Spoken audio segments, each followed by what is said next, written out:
Chairman P T I Imran Khan کی کال پر ممکنہ دھرنا روکنے کے لیے وفاقی دارالحکومت میں سینکڑوں کنٹینرز پہنچا دیے گئے ہیں۔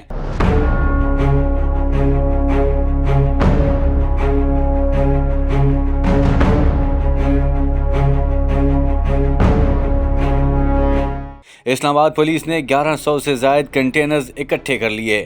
ذرائع کا کہنا ہے کہ دھرنے کے ممکنہ اعلان کے بعد دارالحکومت کو ایک ہفتے کے لیے مکمل سیل کر دیا جائے گا۔ اس دوران اسلام آباد کے اسکول و کالجز میں چھٹیاں کرنے کے علاوہ امتحانات بھی ملتوی کر دیے جائیں گے۔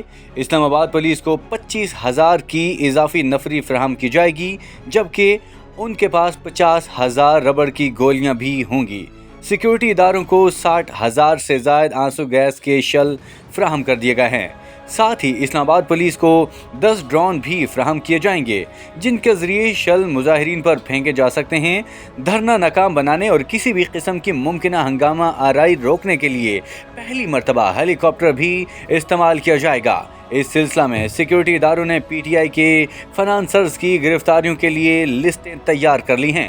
ذرائع کے مطابق عمران خان نے اگر بنی گالہ سے دھرنے کا اعلان کیا تو بنی گالہ کو سب جیل قرار دے کر انہیں وہیں ہاؤس اریسٹ کر لیا جائے گا۔